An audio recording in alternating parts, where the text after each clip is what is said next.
we got a little bit of an audience, so we'll just go ahead and get started here and cover some of the relevant crypto news real quick. And then we're going to go over a couple of the things going on in Lunk this week. And then we're going to go ahead and jump to Asobs and Yogabba and hear what they have to say about what's going on with Terraport. And Asobs released a video last night, going deeper into his findings of Terraport. So we'll go over that as well. I'm interested to hear what he has to say. Because to be completely honest, no one's talking about it. And it's kind of being brushed under the rug. So we're going to talk about it. Okay, so the first little piece of news I got for y'all that matters if you're paying attention to crypto and everything that's going down is the EU passed MiCA, which is their new framework and structure at like a bare base level. There's a few things missing out of it, but it sets up, a legal structure for what they call crypto assets moving forward.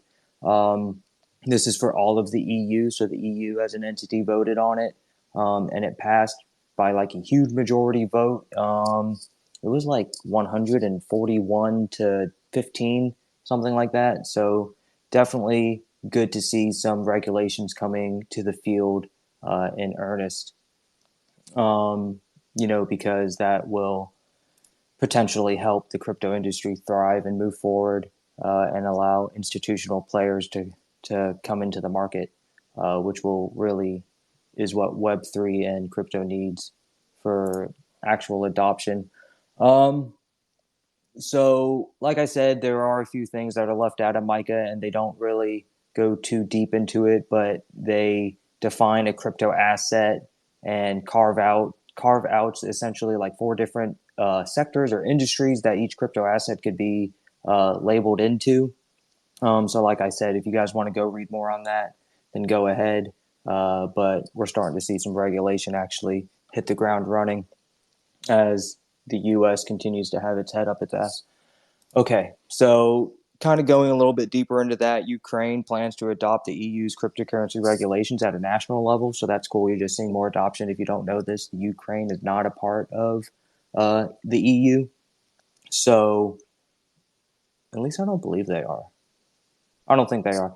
But either way, it's just for further adoption. And that's another thing that's really cool about the MiCA framework is that no one really has an excuse anymore to not implement regulations such as here in the U.S.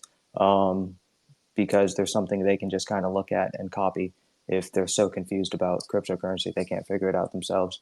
The rest of y'all, K-Rocks, Asobs, Yogabba, if you ever have something to chime in, don't hesitate to. I don't have to monologue through this, even though that's what normally happens.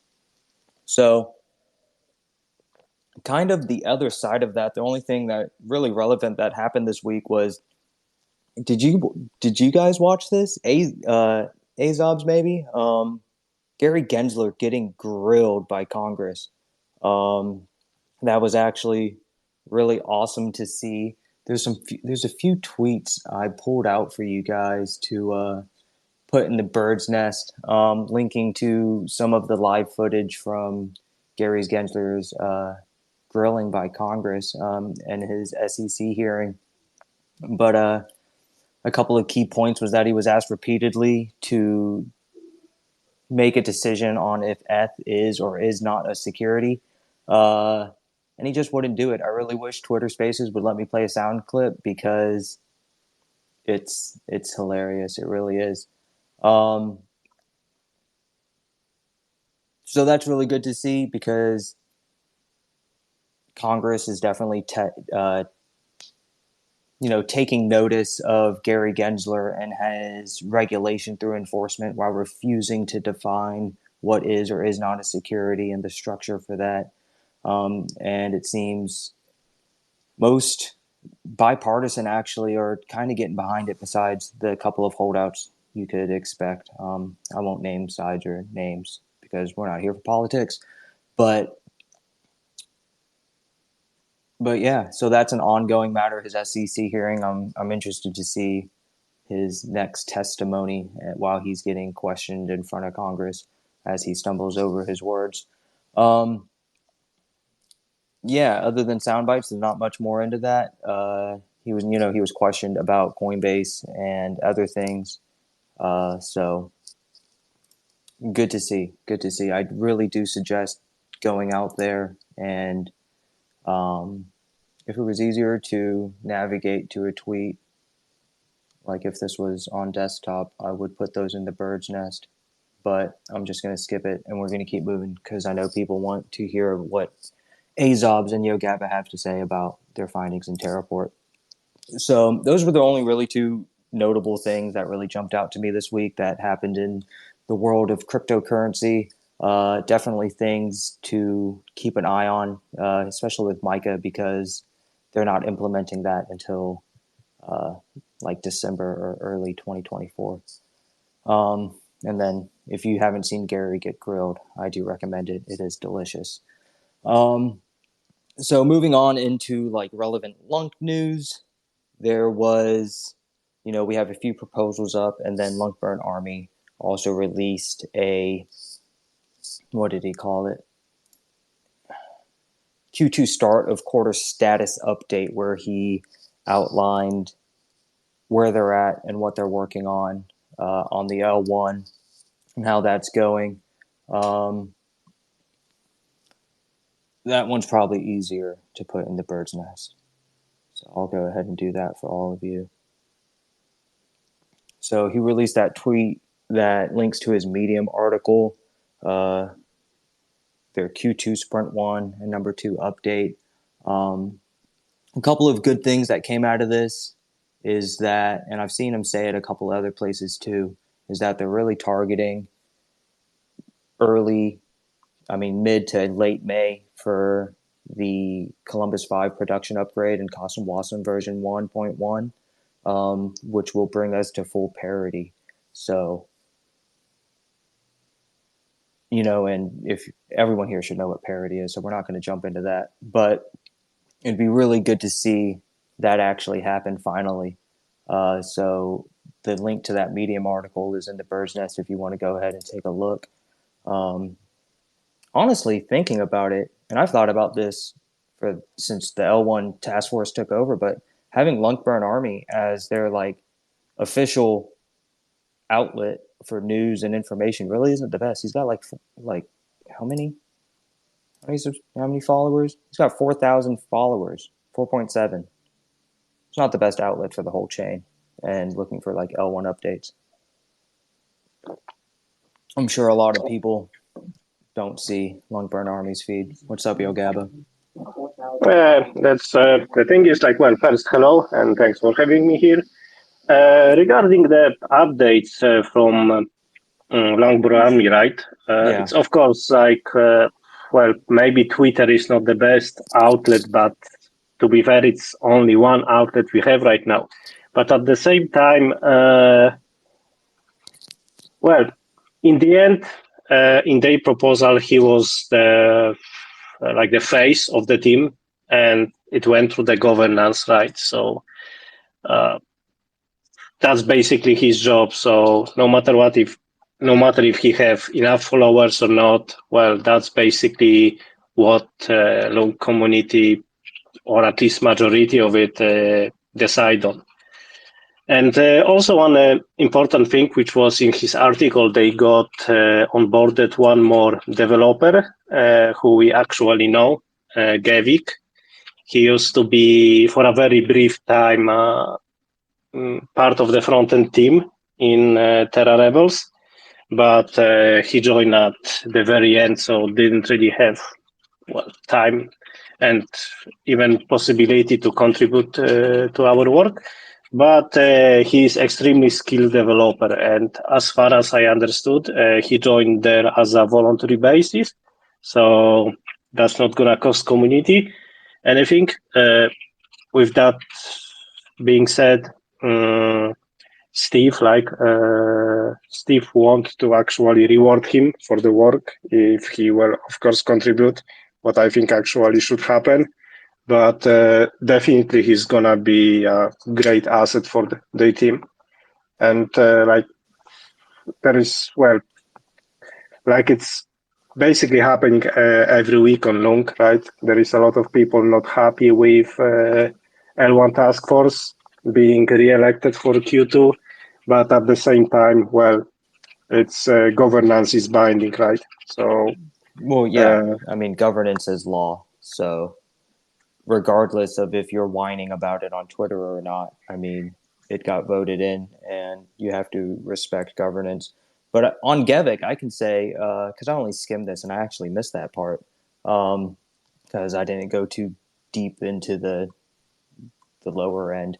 But speaking on Gevik, I mean, he proved to be an accountable and, you know, rather well, experienced developer, you know. So yeah, he should yeah, be a good addition to the L1 team if he sticks if around. I'm correct, he has around 25 years experience as a developer. Not only as a front end developer, I think that's his current Hmm. job he is working as, but I know for a very long time he was improving his skills if it comes to Rust and Golang. So definitely he can help on many different fronts in a L1 task force. Okay. Yeah. Yeah. And since we dove a little deeper into it, which is what we should aim to do on this show, um, but so he stated some key target dates. So we'll just run through those four items real quick. He also has additional activities in progress. If you guys care that much, then you can go ahead and navigate to it and give it a read. But key target dates are April 24th to May 5th. Validators are provided with instructions to join the new test net they're building, which is what they're using to test the V2 upgrade and Cosm Wasm upgrade. So, and also just having it there for general purpose use moving forward. May 9th is testnet upgrade completed, so they plan on having the testnet upgraded with V2. May 16th, Columbus 5 production upgrade. So that's V2. And then on May 31st, Cosm Wasm version 1.1 upgrade, which is what should bring us to full parity. So if you guys like staying in the know and being up to date, I suggest going and reading that. But we'll go ahead and move on and just touch on these two other proposals that are currently up. Enhancing community fund, the case for increasing the anti-handler TA split to 50-50, which is a part of the tax that splits where a percentage goes. It's currently at 1090, so 90% burn, 10% to the community pool. And they want to change it to 50-50. It's on Agora by Matt's Market. Not much to really say to that. I think everyone's just tired of burn tax proposals at this point. They all get voted down regardless of what they're doing. You guys have anything to add on that?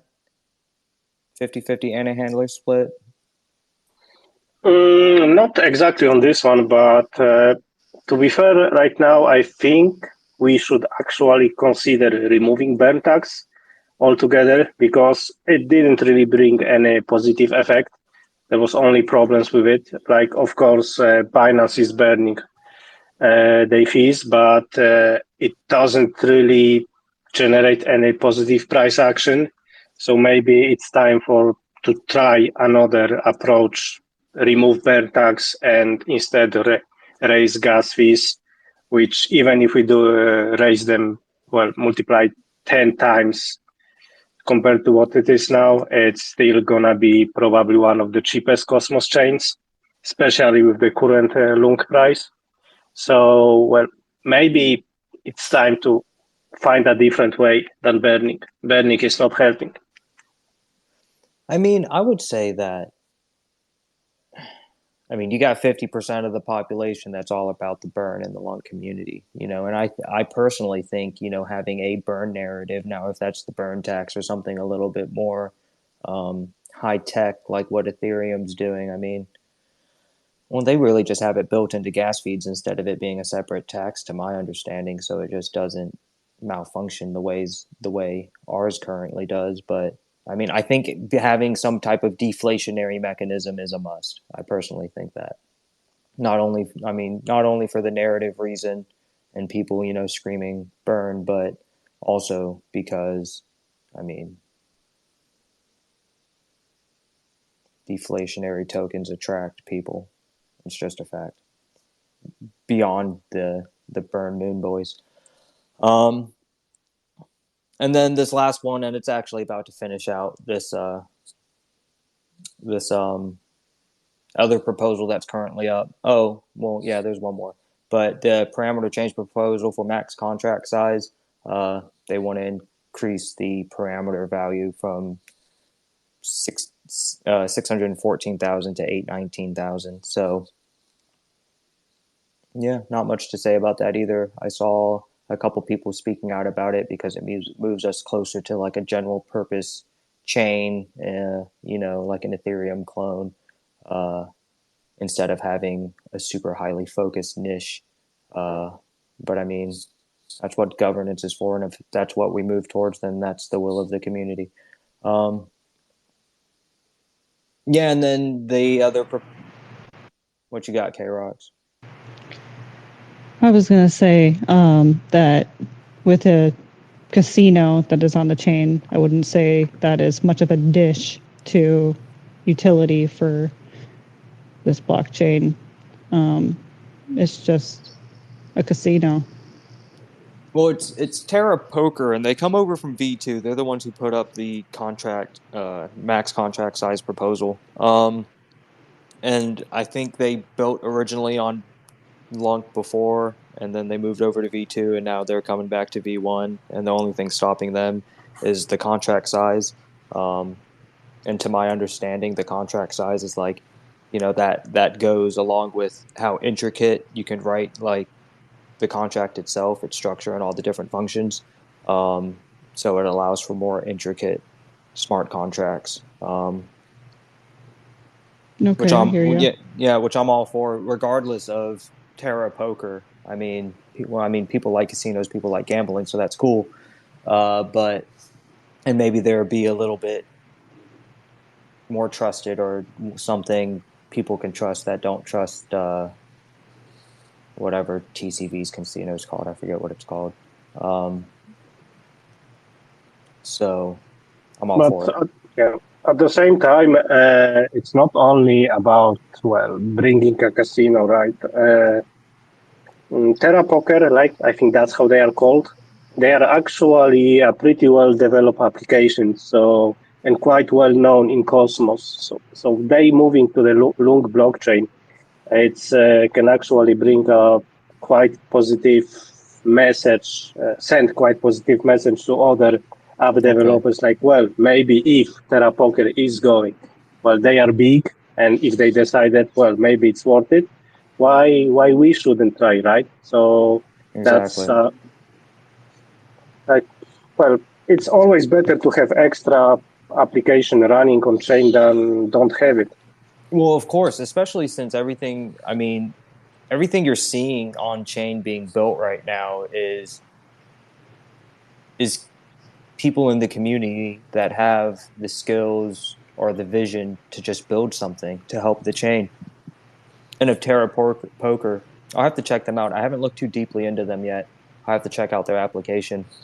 If they're more of a legitimate builder, they're a business instead of just community members, then exactly as you just said, Yogabba, it really just kind of proves a point, that, and maybe that will draw in other more legitimate and bigger builders onto the chain.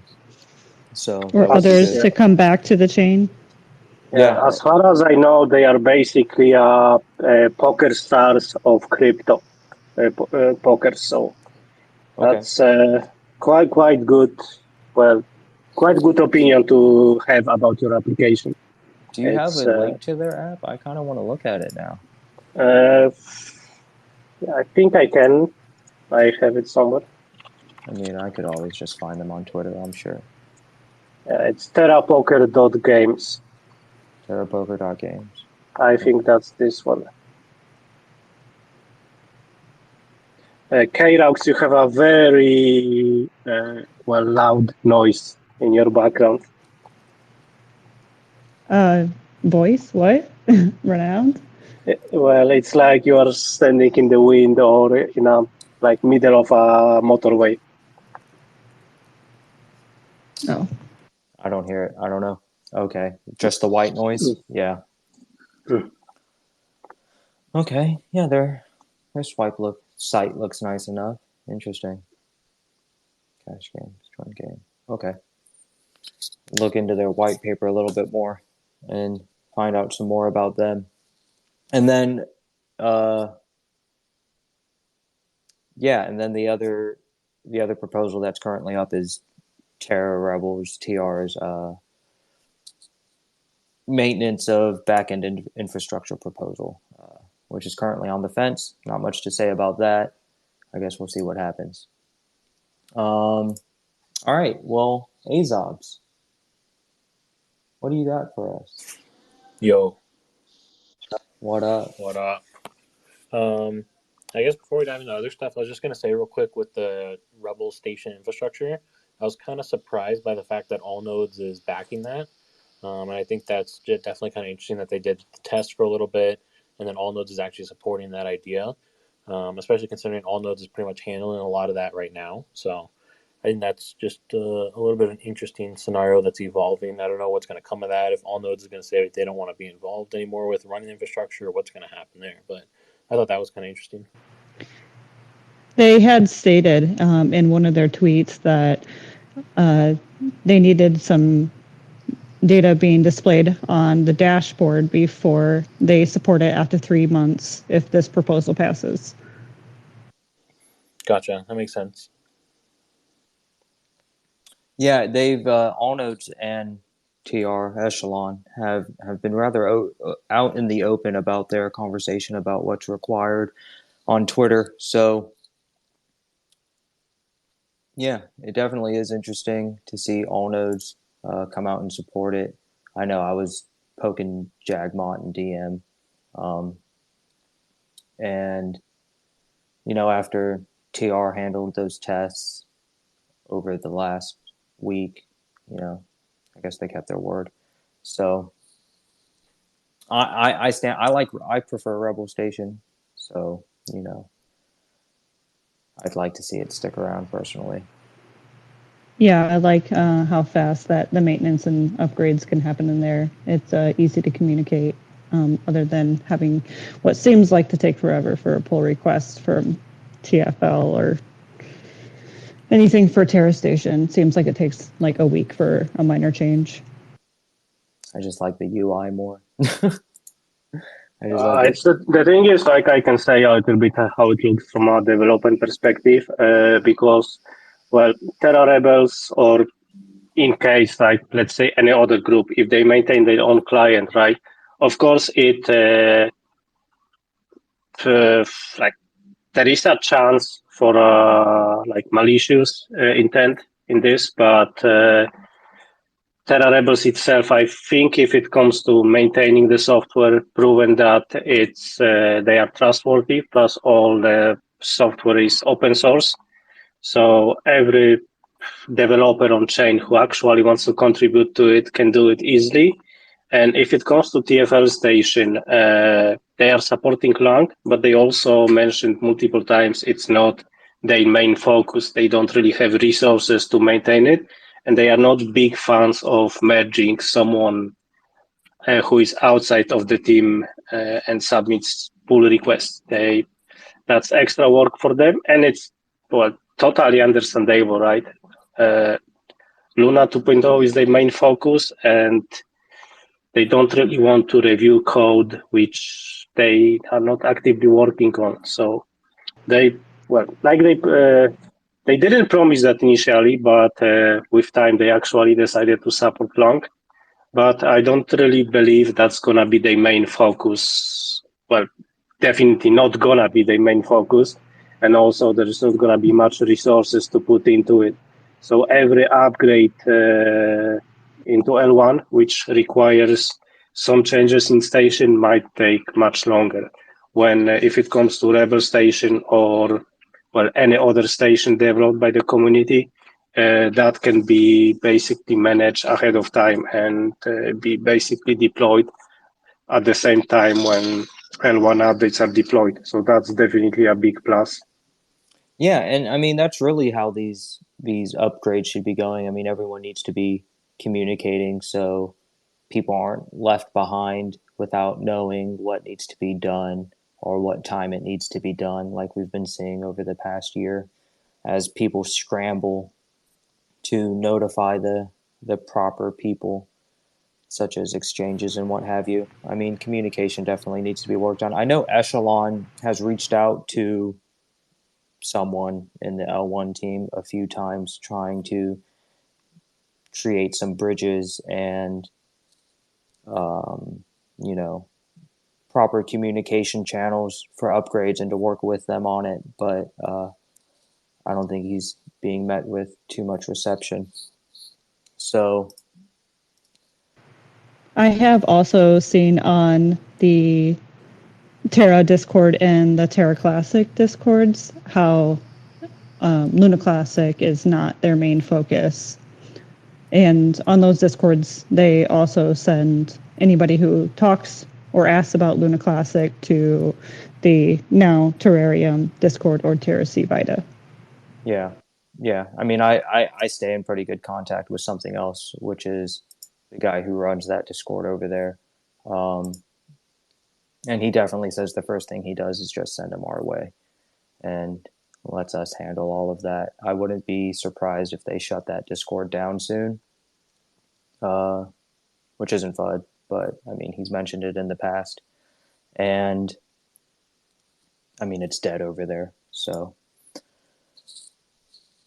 yeah, don't expect, I've never expected anything too much from TFL once they chose to go to V2.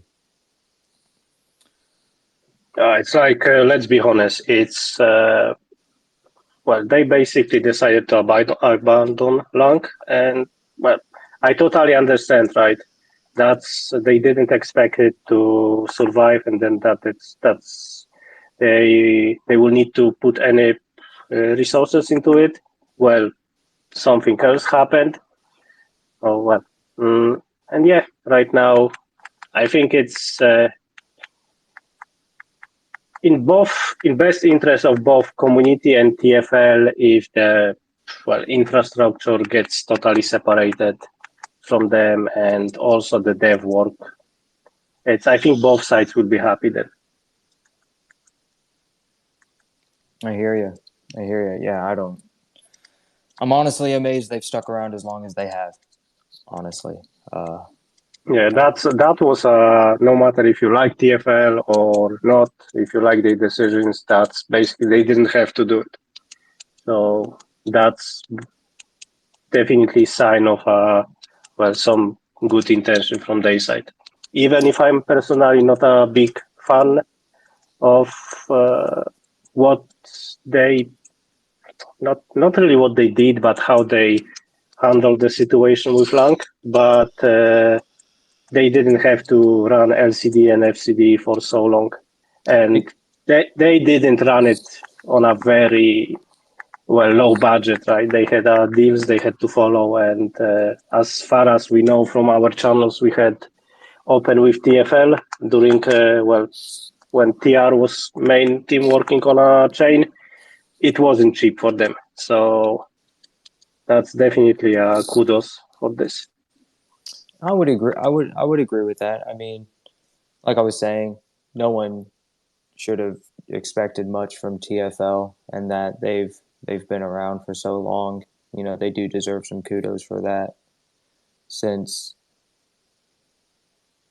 I mean, like you said, they just didn't have to. They didn't have to do any of the updates. They didn't have to merge any PRs. They didn't have to do any of it. They could have shut everything down, essentially, and just go with it from there.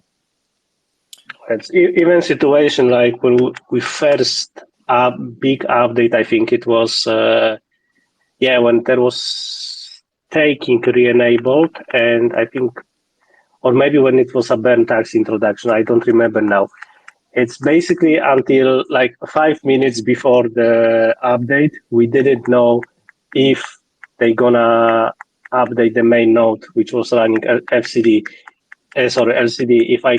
If I remember correctly, at this time it was actually Lung Dao, who through his channels, right, managed to convince them to actually deploy this update. So I was remember because I was going back from work, and like 3 minutes before it was planned, we got a message. Okay, they gonna update. So I that know. was a quite funny situation. I remember everybody at the time just like shit, shit, shit. Are they gonna do it? Are they not gonna do it? Are they really not gonna do it? And then they did it. It was literally like 5 minutes right before the upgrade, went through. Yeah, but also as far as I remember, that was actually Coach Bruce, right? Well, I don't know how he contacted them, and we got a message back. I think through Vegas, if I'm correct. That okay, well, the update gonna happen. Yeah. Yeah. I mean, and everyone just should have been happy that they're even willing to respond at all. Honestly, so TFO does get some kudos, even though I'm not a huge fan of them either. What's up, K Rocks? Nothing. Yeah, I was just gonna say we time to move on to some Terraport discussion. Yeah. Yeah, TFO has gotten enough kudos. Honestly, Asobs, I just after seeing that video of yours last night, and then also the other videos you've done covering Terraport and looking at some of the on-chain data, and going along with absolutely no one discussing it. I just wanted to have you come up here and talk about it a little bit. Bring Yogabba and some of his insight into all of it. Bring him up here as well, and just walk us through, what you found. Gotcha. Yeah, thanks for having us here. I know I've shared quite a bit with Yogabba, and we've shared some stuff back and forth. So he's pretty up to date on everything too. I think just to address one of those first things you brought up there about nobody talking about it, I think a big I don't know if it's a problem or a conflict of interest or how you want to look at it, but there's over 100 wallets that got referral payouts. So there's a lot of people in the community that receive payouts, and some people that have some decent sized followings. I brought some evidence to before the attack actually happened about something different, but something else that was concerning with Terraport regarding a few million tokens or millions of dollars of tokens. Um, and some of those people's responses were basically, we think it would be more harm than good if you brought this public, or we think that this could be more of a problem if people knew about it, like that kind of stuff, which rubbed me a little bit the wrong way. But that's what's giving me an idea that maybe there's a lot of people out there, that plus the fact that there's over 100 wallets that got referral payouts, maybe there's a lot of people out there that have a decent amount of Terra tokens, saw it basically 5x in what was that, like 10 days or something, and they don't want anything negative going out about it because they're hoping it'll relaunch. They can get the 5x still, it'll still be at 20 cents, same price, and they'll be able to get all that money out from the referral payout. So that's just my theory. And from some of the conversations I've had with different people who got payouts, it seems to be that they're very hesitant to accept anything negative as fact, even if I send them. In one example, I sent somebody 23 different blockchain transactions to prove something I was telling them about, and they were still doubtful if that was actually what was happening. So it's definitely a little bit of a problem, I think, in the community, that people are not taking it as seriously or being as honest with their followers about what's going on and what's actually happening, and trying to discount evidence or mark things up as fun. So that's just No, and I mean, I've been, I'm seeing it play out now, and it is happening exactly how you're saying it. I mean, just the outright uh, denial of things that can go and readily be seen as fact on the blockchain. So that's really interesting. I've been on both sides of that. Anyone who's been rugged before on your first one, and I'm sure for a lot of people, this is their first time getting rugged.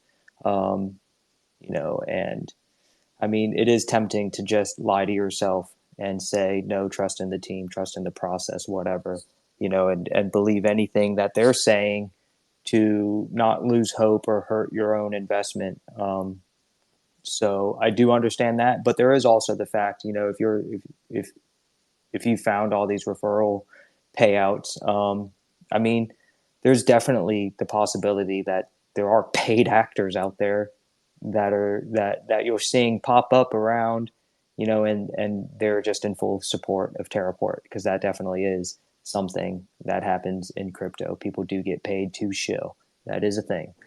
Yeah, and I think it's important to note too, like, I don't think a lot of those people that got referral payouts, I think probably no one, maybe one or two, but most likely no one knew what was happening. Nobody could have known, at least I don't think anybody could have known when they were promoting the sale, that what happened was going to happen, that there was going to be a rug pull. I think people could have done some due diligence and seen that maybe there were some red flags, and they could have maybe been a little bit more aware of that, but I don't think people could have known exactly how this was going to play out, and so I don't blame them for promoting it. I do think it's a problem though. If you promote it, you benefit off people buying it, and then you refuse to give people the information that they need to know. Like a lot, there's thousands of wallets that have Terraport token that are affected by this that deserve to have information, and I think that's where a problem comes in. Is if then you got to pay out and you don't want to bring that up because now it's going to reflect badly on you, or you're worried it's going to reflect badly on you, or you want to protect the value of tokens, whatever the reason is. I think that's when a problem comes in because I can get it. Like people promote projects, I promote projects. It's very possible projects of mine will fail. Maybe I'll promote a rug at some point, but I'm never going to do that intentionally. And if it does happen, I want to dedicate time and energy to try and get people information. And so I think that's just like a little important contingency. I don't think people should just go attack people purely for promoting it. I think people should be judged as to, okay, something goes bad. How do you respond to that? I mean, I would definitely agree with that. You know, I've promoted projects before in my early career. I mean, the first few token projects that I got involved in, I shilled for. You know, but once it gets that once you start finding all this evidence, you know, and it's being presented to you in a logical, laid out manner, there really is just no refuting that. I mean, it's just silly to refute it after that, you know, and I can understand where some of these people are coming from, but like you said, when they're just outright continuing to shill on social media and there's people that are buying into it, it becomes harmful and that's dangerous. Regardless of if Terraport and the team involved, all of them, even though they've admitted that it was some type of infiltration. I think a lot of the people that hold the Terra token still hold some hope that they could potentially get back what they had lost in the incident. So they might try to still be on the bandwagon instead of abandoning the project as Of course, and from that. this isn't really a conversation about the people shilling it, even though they should probably stop shilling it for the time being and see how this all plays out, if there even is a V2 launch and how that goes, where the Certic audit goes. So, but watching your video last night, Asobs, you found all these different wallet transactions leading back to like some centralized wallet, and then those wallets created sub wallets and they were all distributed. um what were they again? Marketing tokens or Yeah, something? so okay. So just to back that up, and I'll kind of run through that, and then if Yogabba has anything to add, or you guys have any questions, we can go through that. But basically, before the attack happened, something identified was that the white paper says, and the sale terms say, there's supposed to be 40 million tokens that are allocated for the first private sale. So there were 4 different rounds of sales of the Terra tokens. They came at different price points, and they also have continued vesting APR. So it doesn't all unlock at once for everyone. There's a unlock time period, and the tokens that are still locked up earn vesting yield essentially, starting at 90% and going down from there. And that's important because what I identified is on the blockchain, there are more than those 40 million tokens that are labeled as private sale, which is a problem because, again, the white paper says there's only supposed to be 40 million. The sale terms that they had on the website said there was supposed to be 40 million. But on the blockchain, there's more than 40 million. And those 40 million are actively earning that higher vesting yield, which is, in my opinion, a problem because that, in and I believe that is a violation of the white paper. Like it says, there's supposed to be 40 million. There's more than 40 million. that's a problem in my opinion. So I brought that up to Rexy's, one of the people leading the project, and had a conversation with him about it. And that's all public on my Twitter. Anybody can see that entire conversation. I posted all of that for transparency. But it essentially boiled down, in my opinion, to him saying, we're aware of this and see that it needs no further action, which was another red flag for me that was kind of concerning. And so that happened. Then the attack happened a couple days later. And so I kind of put that on the back burner and didn't really dive into it, focused on other things that were going on, the connection between some of the different developer wallets for Terraport and the people who drain the liquidity pools, focused on a bunch of that stuff for a while. But a couple days ago, I decided, you know what, let me circle back on this. Why are there, and what was found is that was 30 million tokens, so almost double the amount listed as private sale compared to what was supposed to be. So I decided, let me circle back on that, start digging into some of those different wallets that was labeled as private sale and earning this higher APR, vesting APR, and see what's going on here.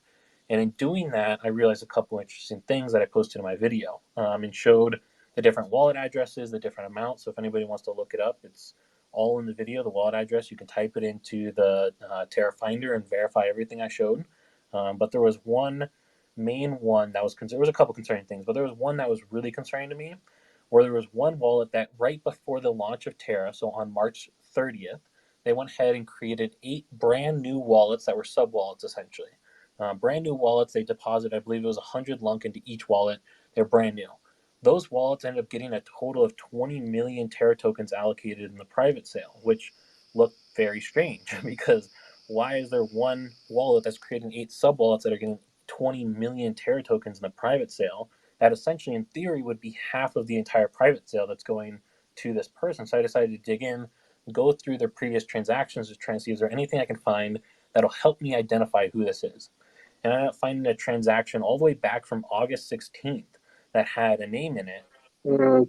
Sorry, can I add something to this actually? Yeah, go for it. Because what's interesting in this find, right? Because the private sale, that was the first sale which happened. I don't remember exact date, but I think it was around January or February. So when you bought tokens, you had to, like, at least in the public sales, you had to specify your wallet.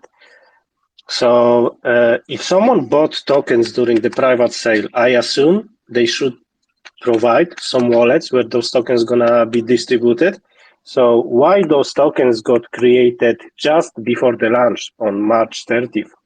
That's quite a red flag in this situation.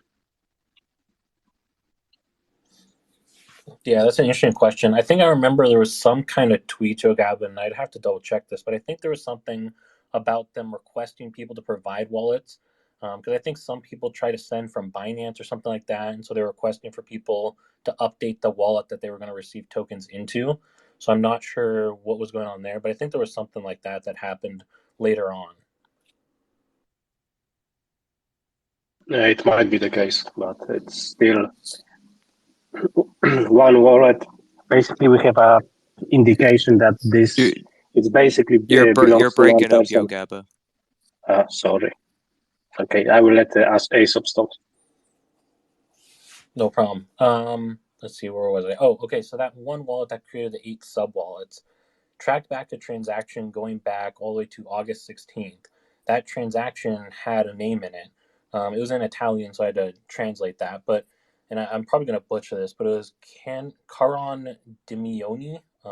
That's probably awfully horrible pronunciation as to what that is, but basically translated to that person, pay the first coffee, Lunk community, yes, which is probably just a garbage version of a translation.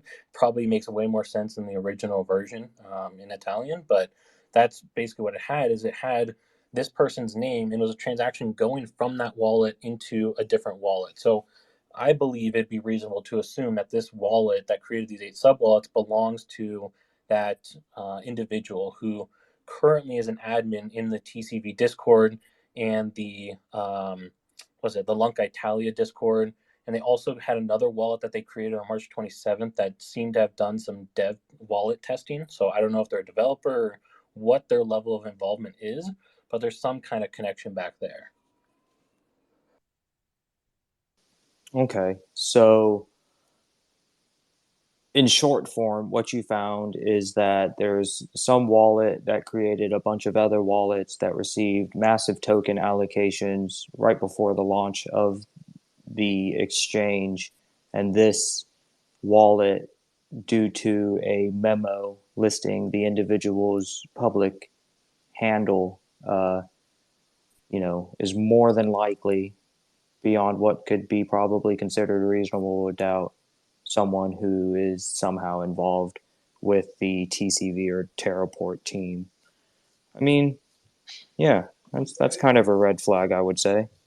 Yeah. Especially since the total allocation for the private sale, which was 40 million, as you can see in the poster, and then what was given out in total. What was that total, Asobs? I don't remember. Was it like 70 million? It was around total? 70 million that someone else figured out based on some more advanced scanning, because it was a few hundred wallets, I believe, that got token distributions from private sale. I went ahead and manually confirmed over 50 million, just by manually looking at the wallets and their payouts. But yeah, so I manually confirmed that. And what's strange too is it didn't just end there either. There were other wallets that created sub wallets as well, and I could dive into that if you want, Clan, or if you have any other questions about that first set. I can stop for a second.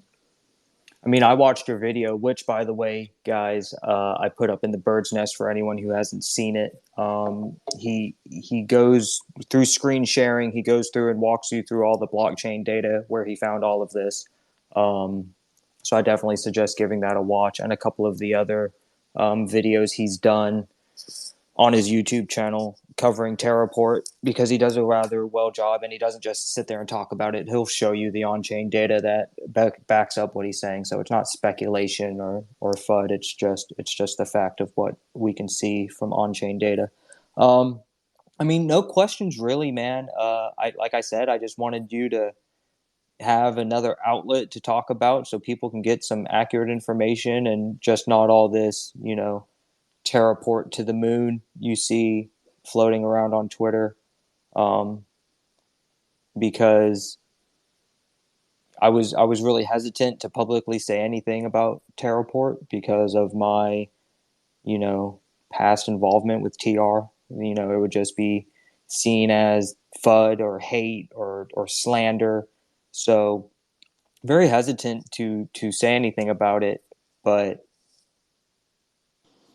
yeah, I don't know, I'm kind of over that now. Yeah, it's maybe actually quite important to add, just for the context, how we acquired all this data about the different wallets and everything. Because during the launch, basically I started to investigate. That initial idea was just for fun, Terraport website. And the thing is, as Google Chrome and every other browser have something called DevTools. So basically you press F12 and you have access to quite big chunk of code that is rendered in your browser. So I started to go through different JavaScript files, and what I found there was a list of all wallets from pre-sales. Every single pre-sale, every single allocation. So what I guessed at this time, because the initial website, it was just a fast WordPress template without any wallet integration. So I guess they probably collected the data from all the sales, exported it into one JSON file, which is like a universal format for data, which is outside of the database. And they just put in there to run some function through it and basically send tokens. So why this was strange? Because even if we ignore some sort of a privacy, security privacy protection for users, because basically all wallets were visible to public, maybe someone didn't want it, but that's not that terribly bad, because, it's just a wallet. There is no name attached to it or anything, but it shouldn't be there. something like this is supposed to be either hidden in database and then you just call it through API and get a response with data you want to use, or basically it shouldn't be hard coded in the website. And then I started to investigate a little bit more, and what else I noticed was that Redux DevTools, what is a state management for a React application, was still accessible. So basically during the development, you use it so you can see changes in state of application. Like how React works, it allows you to change different components. So let's say, to make it easier to understand for someone who don't know web development, let's say I have some number on the website and I want it to change, but I don't really want to refresh the whole website because it's not memory efficient, etc., etc. So then you handle this data through states, and normally it's not visible for an end user, but for some reason, well, they decided to leave it or they forgot about it. So it was there. And I started to look through different stuff. And then I found a admin panel that you could access. And the funny thing is, admin panel wasn't protected by any sort of authentication. You just went in your search bar, put a correct address, and you were on a Terraport admin panel. There was not much functionality in it, so I guess it was a work in progress, but that's something what shouldn't be there. So that gave me like the general idea about the quality of the code they delivered, and that's when I started my investigation on Terraport. At some point, I noticed Asobs is as well involved in this, so we started to share information. That's how we got general idea about the different token allocations, that something is off, and from there, basically Asobs continued his research. Plus, many different people at the same time were sharing the similar information. And just after the crash, basically the person who did the most to protect investors at this point was Rex. I think he actually joined us right now. So if he wants to add something to it, we can probably take him to stage. But even before the Terraport launch, there was so many people questioning tokenomics of Terra token and different distributions. Like, come on, it's 90% APY. There is no chance that's not gonna dilute other investors' money. That's basically from the start. I had the idea there is something wrong with it. I won't speculate on their tokenomics. I don't know their tokenomic structure. I haven't looked that deep into Terraport. I've kind of just avoided it from the start. But I mean, from what you've said and gathered from when we were talking about it, in those first 2 days of Terraport's launch, I think definitely does speak to a level of just general competency, to put it lightly. I'm walking on eggshells, everyone, because I know I'll hear about it later. But I mean, not just that, but also with how they're playing the narrative about how it's entirely not their fault. I mean, they literally said that even the contract audit doesn't matter. We only pushed code we hadn't audited because of fudders, and it's the fudders' fault. And if it wasn't for the FUD, then it wouldn't have happened. I mean, it's kind of ridiculous. That's basically something I want to add to, because how software development looks in every company or group of developers, there is one main rule: you never approve your own code. not because well, your code might be bad or something, but even a simple reason that, okay, maybe something can be done better way, or maybe I overlooked something. So there is always other developer who is going through your commits, your pull requests, and look through it like, okay, well, maybe here we could do it better, or well, maybe this not gonna work, or this open this and this vulnerability. So you never allow in any development group to approve your own code. So saying that it was a hack or we didn't know, it's that's basically not possible in any like serious development group. I mean, Uh, it's outright incompetency. I'll just say it. yes, I don't care anymore. It's outright yes, incompetency. I mean, uh, to and in the end, it's let's say, for example, I develop some software, right, and I decide to hire subcontractors for some part of the code. In the end, if I deploy this product, the whole responsibility is on me. If I approve all the code I got from them, and there was some sort of a Trojan horse in it, in the end, it's on me, right? I deployed this code, I gave a green light for production, and you can try to, well, blame someone else, but if you give a green light for deployment, well, sorry, but that's on you. And that's basically not only in software development and in any company where there is any line of business where there is some sort of work with subcontractors and you are the person responsible for delivering the product. In the end, you deliver the product to customer. So you are the one responsible.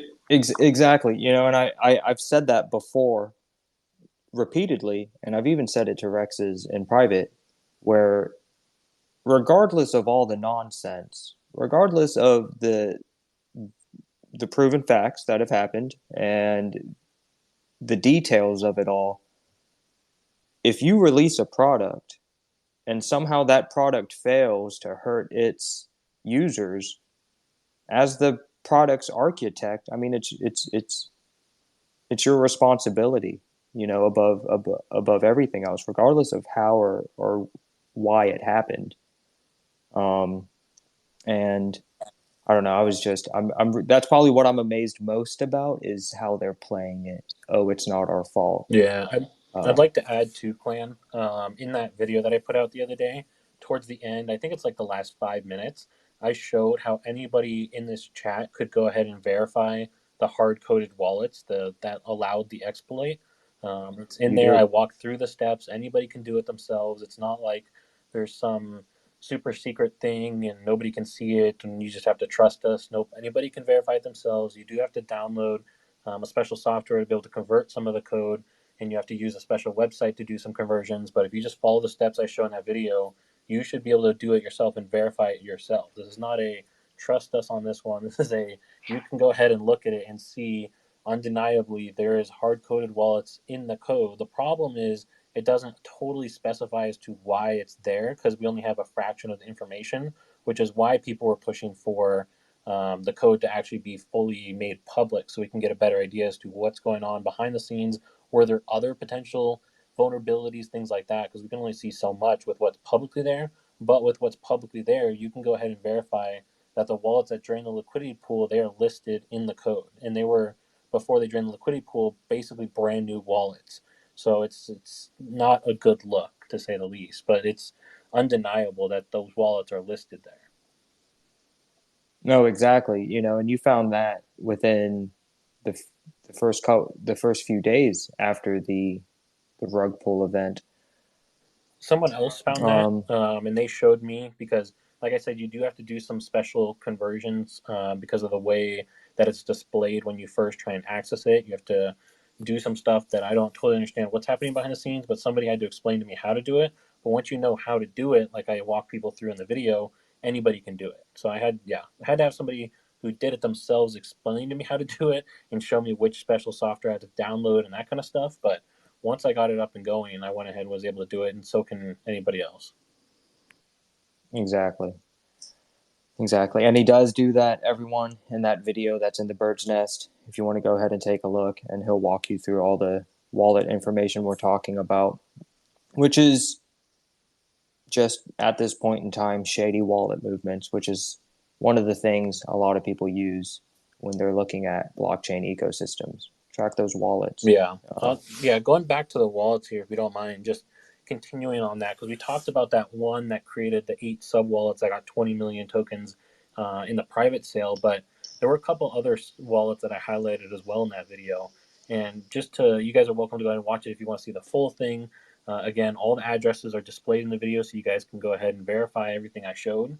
But there was another wallet that had sub wallets that got a total of 14.5 million Terra, and then there were a couple other wallets with sub wallets, again, in the private sale for all of this, that got roughly another 9 million, which brings the total of that to 44 million Terra in the private sale that have some connection back to team wallets or Lunkatalia wallets or different wallets that seem to be connected in some degree to the team behind Terraport, people who worked on Terraport. And it's a little bit hard to get total clarity and know 100% what's going on there, but there's some degree of connection between all of that 44 million Terra, which again, there's only supposed to be 40 million in that private sale. So the fact that there's 44 million connected back to the team, not even just other wallets, totally random stuff that doesn't have connections, in my opinion, is something that I see as pretty concerning, because they're all connected back to a degree. And then there's another 21 million Terra that are labeled as referral, which I believe to be the marketing allocation, which totals to about 21% of the marketing allocation. That also seems to have just been accessible by some other wallets that, again, connect back to some different conversations in Lunk Italia Discord and some other things like that. So it's not a good picture, to say the least. The fact that there's connections back to the team of over 44 million Terra in the private sale, and then another 21 million that are labeled as referral, which I believe to be marketing. It just does not look good, because regardless of what you say, there's connections back to the team. Maybe they paid the cheaper price, maybe they paid the higher price. Regardless, I can verify on the blockchain there's over 40 million Terra tokens that are earning the 90% yield. So it's a violation of what's said in the white paper and what was outlined in the sale terms. Regardless, it's just a question as to why, and then the question as well as to why is it connected back to the team too? Why is it not just maybe they got in some giant side investor or something?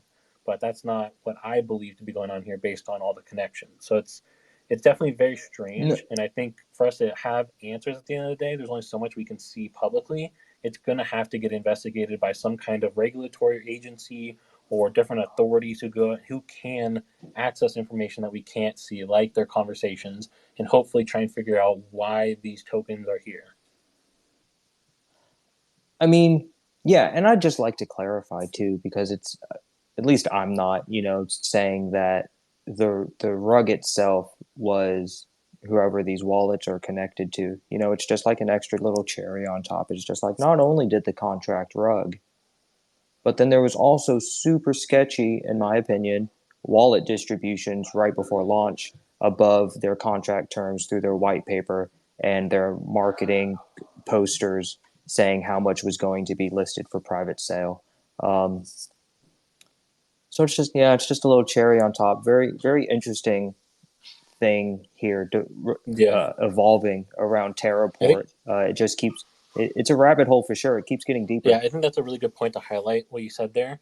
It's I did not find anything that ties us back to the person who did the rug, whoever stole the Yeah. liquidity pool. I didn't find anything that ties it back to that.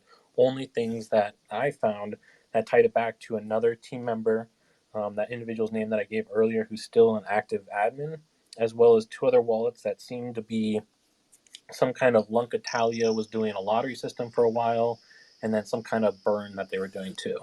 But I did not tie it back to the person who did the attack at all. So it seems like this is, in my opinion, something separate. Maybe I missed a transaction. Maybe it is connected. But from what I'm seeing, what I found, it seems like it's a separate incident. Yeah.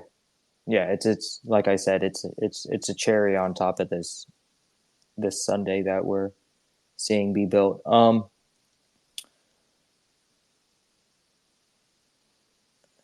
Yeah, and I mean, the only comment you got from Rex's about it was, have you spoke with him about the wallets directly? I know you spoke with him about the total supply that was allocated to private sale, but have you questioned him or asked him any questions about the wallet specifically? Like, hey, what's going on here? I have not talked to him directly about the findings that I found where it connects back to different wallets that seem to be team wallets or different like Italia wallets. I didn't mention that. In the conversation I had with him originally, I did mention that, or I asked, I should say, if I presented evidence that seems to suggest more than 40 million tokens are labeled as sale type private or the private sale and receiving the 90% APR that is reserved for private sale investors, would the team be willing to investigate and act in a thorough and timely manner to resolve the issue? So I asked pretty straightforward regarding um, the APR, the issue where these tokens or these wallets are earning APR that they probably shouldn't be, and over 40 million tokens classified as private sale. But I did not ask specifically what's going on with these wallets and why are they connected to the team. Yeah. Okay. Do you plan on asking him?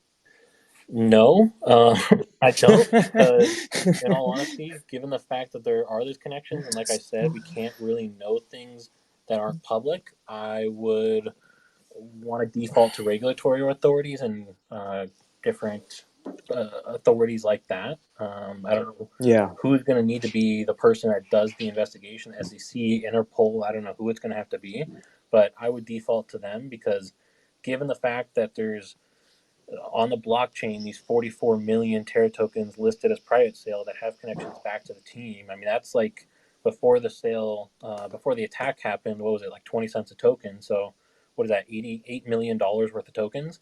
I'm going to default back to, I'm probably not going to trust anything that he says, just because of the magnitude of tokens we're talking about here, and default back to authorities to find an official answer. Did did did you see these wallets ever do a sale? Some of the wallets did do some token sales, yes, which is why I was pretty confident. And that's another good point. That's another thing why I'm personally kind of confident that it's not like they set up these wallets for some kind of partnership deal on the side with maybe another company that hasn't been announced yet, is because that first one that we talked about that created 8 sub wallets that received the 20 million Terra tokens in the private sale. Some of those different sub wallets actually sold some tokens. It wasn't very many, to be clear. Like it was maybe a few thousand. Terra was not very much compared to the total that we received, but then sent a couple million lunk back to that main wallet that created the sub wallet. So it's Yeah. yeah, it very much so looks like whoever created those sub wallets is owning those tokens. Hmm. I mean, touching on like the investigate. I mean, personally, I I don't see this getting investigated by anyone ever. To be honest, it's more just a lesson of Web3 awareness and hopefully that lesson's learned by a lot of people once this is over with, uh, regardless of where it goes. Because I I think mean, it's this stuff is it's just so common. I mean, you see it happen every other week on Binance Smart Chain. I don't see it getting investigated. the difference here is it's actually released by company which is registered in EU, right? So No, it's if it it if it investor sorry, if investors want, they can basically contact local authorities in the UK and well try to get their money back. yeah. If that's something someone wanted to do, I'm not telling you what to do, but yeah, Terraport is or TCV is a legally listed company in the UK. So there is always that route depending on your stance as a user. Um, are you done digging Asobs? Yeah, I think I'm going to be done. I feel like I've uncovered quite a bit at this point, and anything beyond this would not be, most likely would not be substantial. I mean, maybe if something super big comes to me, I'll dig, but Otherwise, at this point, I feel like we just need to, like I said, default to hopefully. I hope authorities will investigate and get clear answers. That's not saying that the team did anything bad definitively. That's not saying that they're innocent definitively. Again, I think for us to know what actually is going on here, we have to default to those regulatory and authorities. So, Now, is that because the contract rugged and the shady wallet distribution, or are you saying that you feel the shady wallet distribution and the false advertising on token allocation, which could, I mean, I saw someone call it fraud. I didn't say it was fraud. Someone else said it was outright fraud. Um, are you saying that that's enough alone, that for that reason alone you want to see this I investigated? think the whole picture. I was not Okay. really pushing for people to report this and try and get authorities involved until this wallet, this questionable stuff with these private sale tokens, I really started to dig into it. Because at that point, then it was just the whole picture. Because you can maybe Yeah. say, like, in my opinion, I'll allow some benefit of the doubt. But once we get to coincidence number 16 or whatever, right? You get what I'm saying? It's like after a certain point, I'm not giving the benefit of the doubt anymore. We're going over to the regulatory authorities because it's like I reached out to Certec and tried to clarify because in some of the Terraport tweets there was some vague language saying that the audit was in progress. I think was their wording. I don't remember the exact wording, but something along those lines, or at least a lot of people got the impression that the audit was in progress based on their wording. And then reached out to Certec and verified that the audit basically has not been started, but it was requested. So trying to get some of that clarification, but it's all the stuff together that is just to the point where it's like, okay, I can forgive enough, or I can allow some freak stuff to happen, some chance to happen here, give some benefit of the doubt. But once you get enough things that are just coincidences, supposedly, it's too many red flags for me, and that's when I default to we need to have the authorities figure this out because I don't know if I trust anything given the fact that there's millions of dollars that were stolen. There's millions of dollars of tokens that don't match up. Like it's not some small amount of money here either that's in question. I mean, you're not wrong. You're definitely not wrong. It is the accumulation of all of it that comes together and makes something bigger than what any of the individual things would have been alone. Yeah, it is kind of unfortunate though. I'll probably be, like I said, probably be done investigating unless something super big comes across. It's just been very frustrating personally because I just get tons of hate, and I've gotten a couple thank you messages, but it's outnumbered probably 5 to 1. And yeah, Yeah. it's like I sunk, and I'm fine with it. I want to be clear that I'm fine with what I did. That I sunk 40 hours and made about $35 off ad revenue doing it. So it's not like I made thousands of dollars on Terra tokens or thousands of dollars on ad revenue. I could post the screenshots publicly if I have to, but it's basically $35 ad revenue. And it's like and I'm fine with that. To be very clear, I am totally fine that I sunk 40 hours to get $35 ad revenue because I want to provide this information to the community. But what's frustrating is when people then come at me and accuse me of just doing this to make money. And it's like, I spent 40 hours and made $35. If I just wanted to make money, if that's what my motives were, I would have just made lunk to $1 videos, lunk 99% burn videos, because those take under an hour. I could have made 40 of those, but instead I sunk 40 hours and made 4 Terraport videos that made me $35, which again, I'm totally fine doing. It's just very frustrating having people involved in Terraport or people who invested in Terraport just start throwing a bunch of nonsense at me, which is making me want to be done with this because what's the point of doing that? Like I'm doing it to try and help provide them information, but if they don't want the information, then there's no point in me spending my time. I mean, I have a very important question here. How many dead fishes in newspaper on your doorstep since you started covering Terraport? No dead fish yet. No cow heads or horse heads or anything like that either in my bed. LOL. No, that's completely understandable. I think you've provided enough information to truly cover the situation to the extent that it's just like, I don't know, that's enough for me to make up my opinion on Terraport. But it's understandable the people, and it's only understandable for me because I've kind of been there, but the confirmation bias for the people that are holding Terraport are really going to outweigh the people that appreciate you getting the knowledge out, So they're just going to keep playing that game, and we'll see where that goes. You think V2 launches for Terraport? Anyone? Yeah, I think they'll launch a V2. I mean, I do in too. theory, they raise millions of dollars, so I don't really doubt that much that they're going to have. I think more than likely they will be able to get everyone's money refunded. They'll be able to come up with funds, whether they have to pull out of the money that they raised to return funds to people who lost money in the attack. Regardless of what they have to do, I think they'll have options to get people's money back and then be able to go ahead and do another launch. It's just the question of really how does that perform? Do people have confidence in the project? Did they make the changes needed to avoid this in the future? Those are kind of the questions that are more unknown, in my opinion. Okay.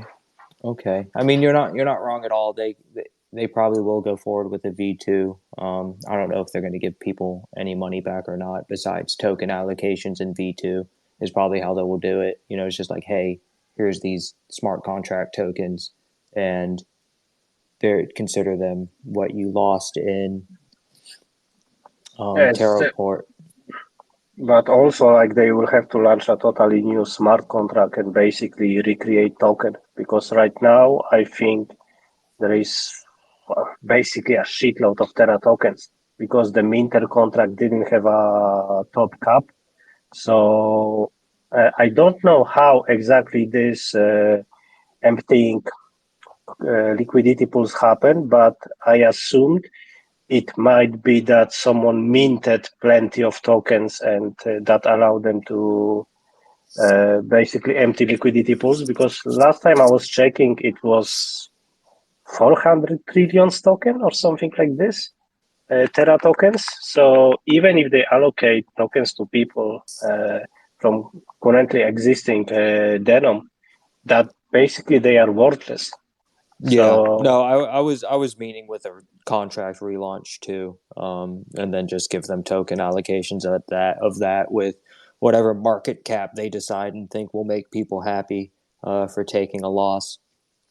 So, and then see where that goes. And it really is just all about people digging into the information themselves, not just listening to what people have to say on Twitter, looking at the data you can find readily on the blockchain and making an informed, educated decision. Let me ask you this, Asobs, Yogabba, K-Rocks, it's just an open discussion, but and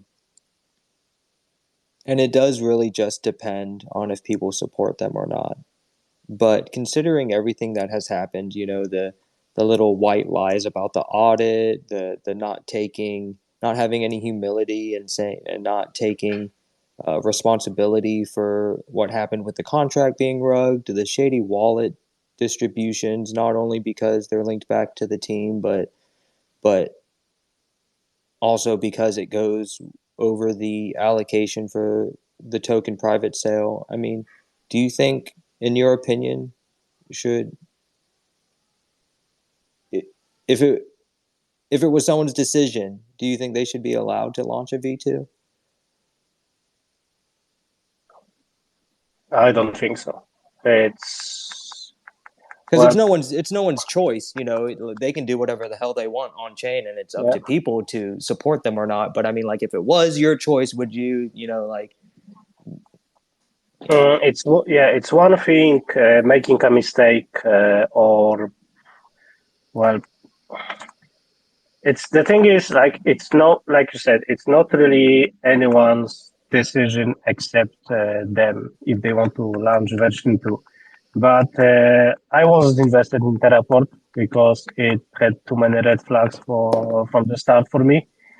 But I don't believe they should just get away with it. That's and I'm not talking only about refunding people. They basically put people investments at risk because they ignored every security practice you have in a software development, and that caused people to lose their money and their investment. So If in case it ends up ever in court and then judge or prosecutor or however it's called decide, okay, yeah, well, they are not guilty, it's not their fault, then I will publicly, apologize for all the accusations. But there is, like we said before, there is just too many things which were not done right, and they proven that they are not responsible enough to actually, just deliver products in that line of business. Yeah. Like, No. Yeah, that makes sense. Asobs?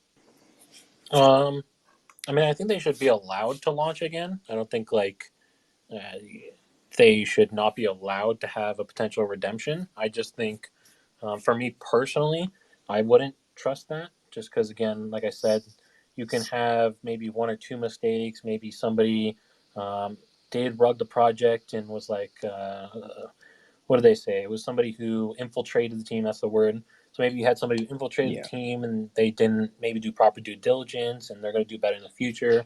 That'd be like, okay, there could be a redemption in my mind.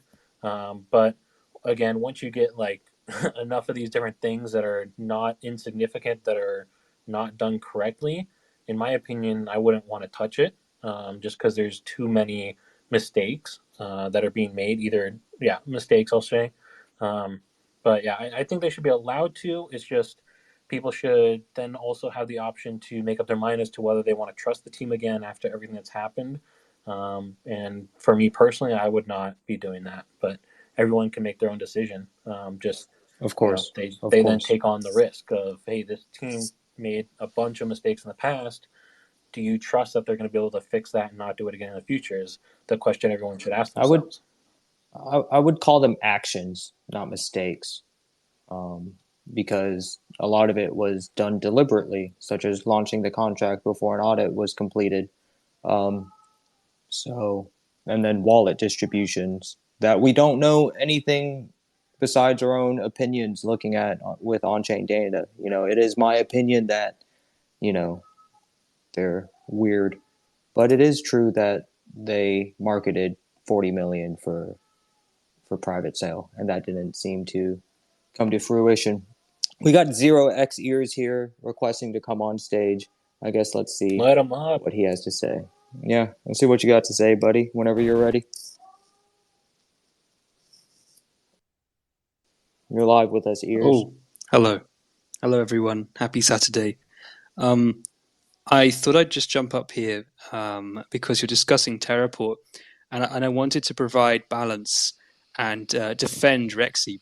And you might be surprised by this, but picture this. So he's been subtweeting me a little bit recently, and I think he's right. So picture this. You have a choice.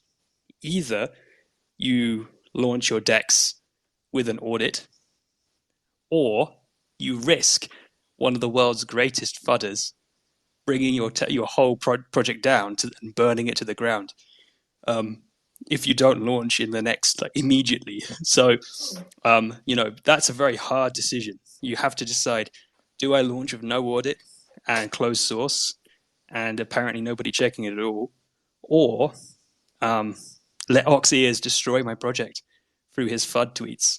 So I think everyone just has to remember that's a very difficult decision when you're faced with such a proficient fudder such as myself. well, basically, I will back up what you just said if you manage to say it without trying to laugh. Thank you. I tried hard to get through that and not laugh. It was you had me in the beginning, man. The first half, I was just like, "What is this dude about to say? I can't believe what I'm hearing." And then, okay. Well, look, I think it's. I mean, there are probably loads and loads of things here which are weird and inconsistent and strange, but yeah, fundamentally, it looks like this thing was just set up with a big booby trap from day one, and nobody checked it. It was closed source and no audit is like a no go, and but at the same time, is it evil? Were they evil or were they stupid? That's a very difficult question. Well, that's No, I agree with that. And like we said, we're not saying that they're evil. We're just saying that there's some interesting and inconsistent things that have happened. And we feel that those should be known and looked into by the community and the investors of Yeah, Terraport. for sure. But to answer your question though, no, you don't. You don't launch code that you can't verify yourself as the project owner and head and hasn't been verified at the very least by peer review. It's just like, hey, we're about to launch this contract. You want to take a look at it and make sure that everything's going to function correctly. You don't even have to be looking for any scam elements, that Yeah. could be planted in your contract. But like, hey, look at my contract, so I know it's not going to break by someone else that is a Rust developer. And there's plenty of them in the community. I mean, Rex's has been around since the beginning. He could have asked any number of people he's met over the last 12 months to do a peer review of his contract. So the answer to your question is no, you don't launch without a contract that has at least been looked at because of your apparently otherworldly FUD capabilities. No, you operate yourself as a legitimate organization and business, and you don't push code that hasn't been tested or looked into. I mean, that's it, it's plain as simple as that. And at the very least, they may not be evil, but they're incompetent. Yeah, 0x years like single-handedly has the power to FUD the entire U.S. economy into a recession. So like I saw that tweet. Rexy's is basically helpless against that power. So maybe there's some validity in that claim. Yeah, and I don't want to come across like, I'm not out to like break anything here or like lose people money. Actually, it's the opposite. I'm trying to like, originally I started tweeting about these guys because I thought that they were shady by doing little one-to-one deals in Discord. Like, hey, come on, hey buddy, you want to come over here and buy some Terraport tokens? And sort of opens up their coat, and sort of like, like, hey, I got a few tokens here. You want 5, you want 10, minimum buy is $500. That's sort of like a bit strange. So I was sort of tweeting about that, and yeah, I didn't expect the whole thing to implode completely. But hey, here we are. So will they? Yeah, I agree. They'll definitely launch a V2. That's for sure. I hadn't heard about that. Did you meet a man in a back alley somewhere trying to sell you Oh yeah, Terraport? so the deal kind of goes like this. Like, you get an email with like the location. Like, hey, we want to sell you some tokens. Meet us under Golden Gate Bridge. Come alone. And then so you turn up, and I sort of saw this figure, the sort of silhouetted in the darkness, and I walked up, and then the orange sort of glow from the end of his cigar. And he walks forwards, and hey, it's Classy, and I'm like, Classy, what are you doing here, man? And he's like, Stop. Oh yeah, god. but yeah, you get the idea.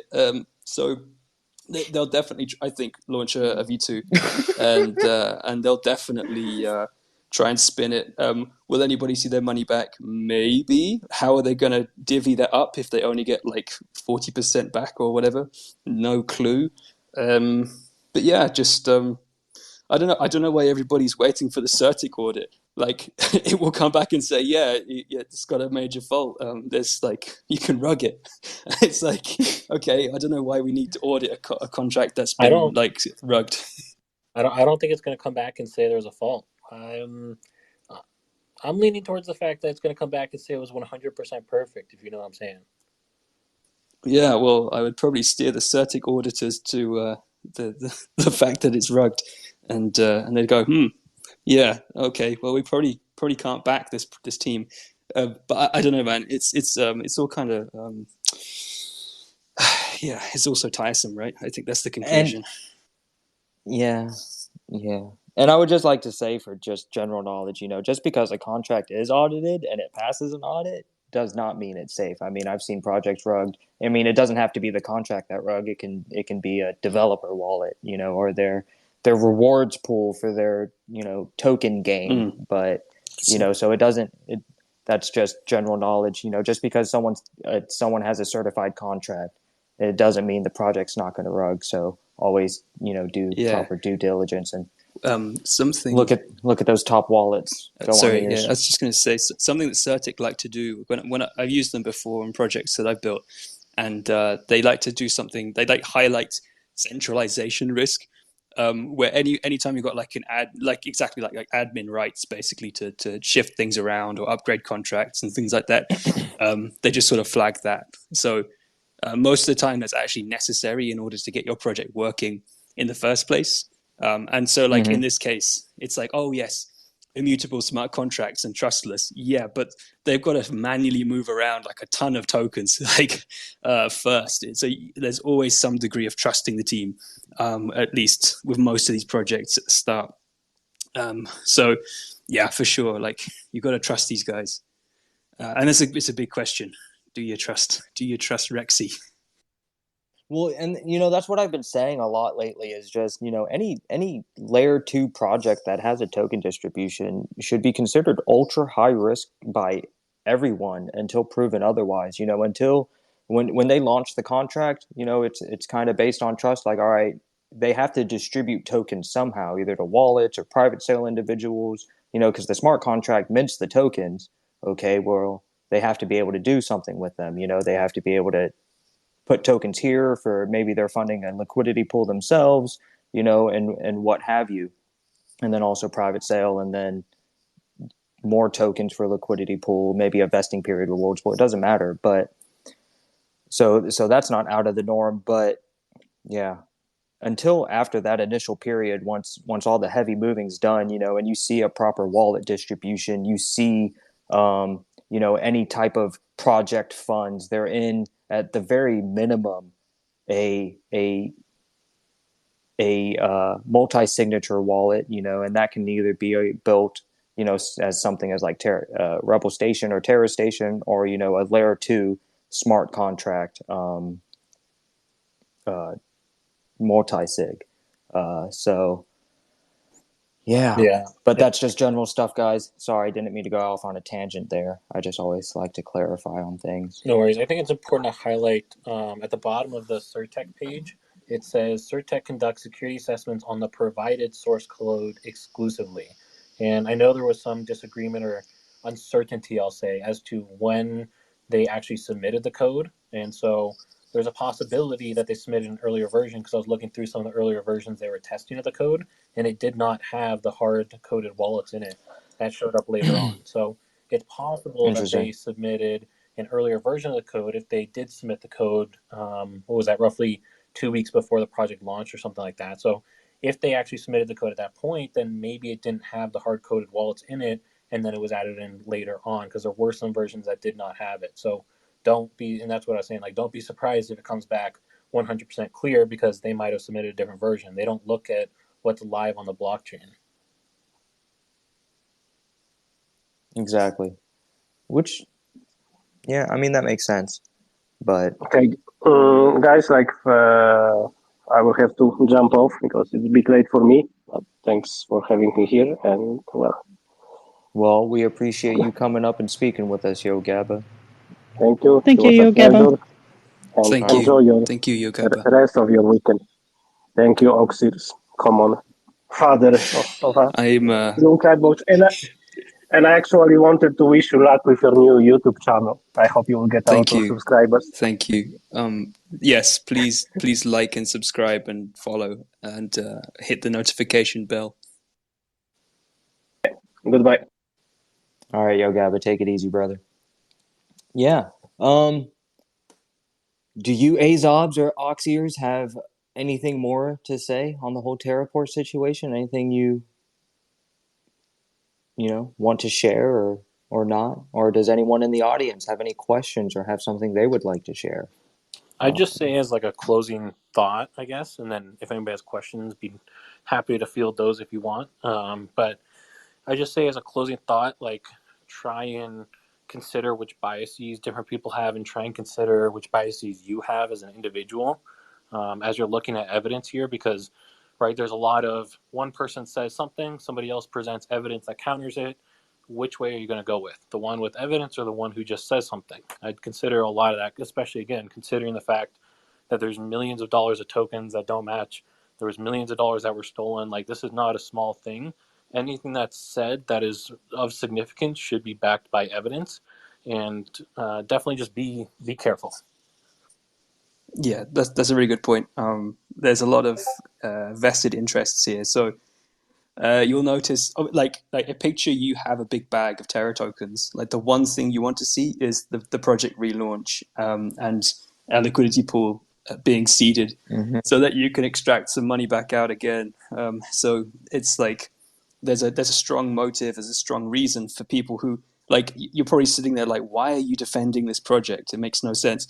But the reason they're defending the project could well be because they want to see it sort of like reemerge, so that they can get some money back out. So just bear that kind of thing in mind. It sounds obvious, but it's not always obvious. I mean, and that's very true. I mean, you don't want to take a loss on your investment, so you're going to convince yourself otherwise of what's been presented to you, you know. And you also just don't want to be wrong. I mean, you trusted a team to do something properly, and you know, and launch a solid project. And I'll be the first to say I had a lot of hope for Terraport. I mean, I know it's known that Rexys and I don't really like each other, but I mean, if he was going to launch a Dex and it was going to be secure and solid, and you know, we see some more volume, and his token succeeds, and it shows that a token can succeed on chain, you know, great. That's good for the chain, you know, and having a Dex on chain allows other projects to launch tokens. And I believe there's some other Dexes, but people don't use them for whatever reason, and they want a new one. And Terraport was filling that niche. And I mean, that's great, but then all this shit happened. So, yeah. If I was an investor into Terraport, I would like to see a full investigation and a audit of their code before I would even put any or more money into it. But I'm not, and I am staying clear. But that's just something I would want to see. It did at one point in time early on there, just like, should I pick up some Terraport tokens? And I'm glad I didn't. So unless anyone has any questions or any comments, concerns, anything they want to say, we're probably just going to go ahead and close it out, because I feel we covered Asobs' new video rather well, and covered everything that's happened from the get-go rather well. So I'll give it another second or two. No one? Nothing? Okay. Quiet audience. Well, Asobs, Oxeers, it was a pleasure having you up here and speaking with us. You were a nice impromptu guest as well, Oxeers. Feel free to jump up here anytime. Don't spread too much FUD, though. You could bring down the whole world's economy. So be careful with what you say. Thank you. I'll try my best. Yeah. Yes, sir. You want to be careful there. Don't mention Taiwan and China right now. It's already heated. You start talking about it, bullets might start flying. Did Terraport have something to do with that as well? It wouldn't surprise me. It very well could. I mean, apparently it has Russian spies involved.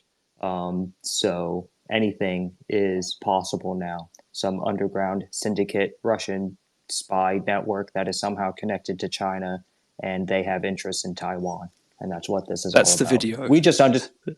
That's the video. I want to see that, Asobs. There you go. I want to see your next video, Asobs, get a bit more surreal. KGB, like question mark, you know, Terraport KGB link. We're dropping the alpha here first. That's deep right there. I mean, it's been playing out like an M. Night Shyamalan movie. I mean, it's just twist after twist.